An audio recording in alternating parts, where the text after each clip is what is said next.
Hey guys, it is Monday here on Pagan Perspective Subs Week. I'm your Monday host Brendan, and this week our question is about St. Patrick's Day versus All Snakes Day.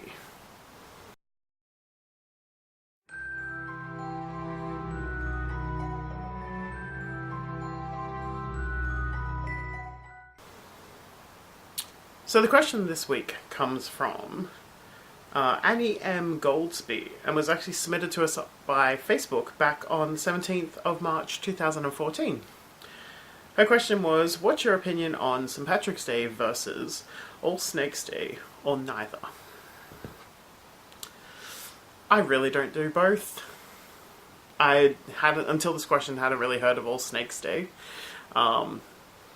Doing research and everything, it just seems to be some bit of a farce from backlash of pagans against Christians and Catholicism, with St. Patrick, who drove the snakes out of Ireland and interpreting the snakes to be the pagans, and it was the Christianity taking over the traditional pagan earth worshipping practices.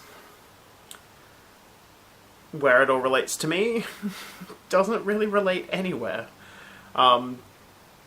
Until considering this, like, most of the time St. Patrick's Day was just when people would wear green and get stupidly drunk everywhere, and honouring their Irish bloodline, even though I'm pretty sure most of them may not even have it, they just kind of enjoy doing it.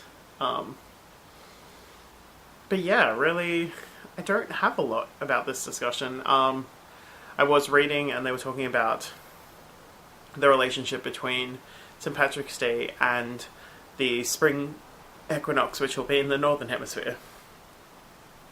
But for me, we're coming up on the autumn equinox, so this whole mythos and story yet again is out of sync for me here in the southern hemisphere, so it's pointless looking at any of these practices.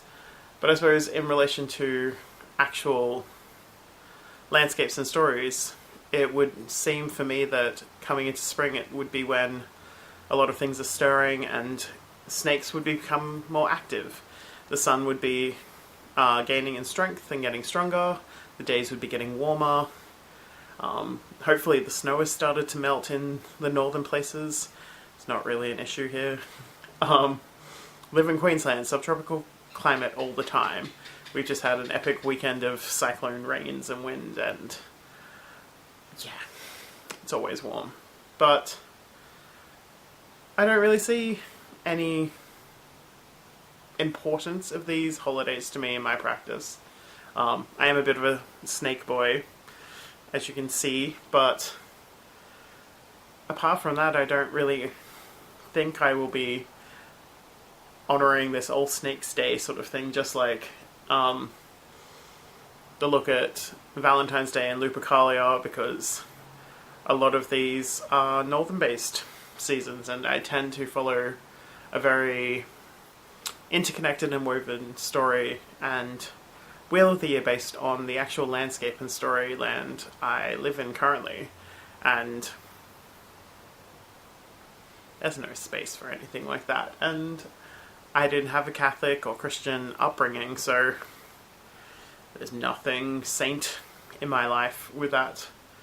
Even though my name Brendan does come from Irish, meaning little raven or prince, that's probably about as close as I get to anything to do with the Irish.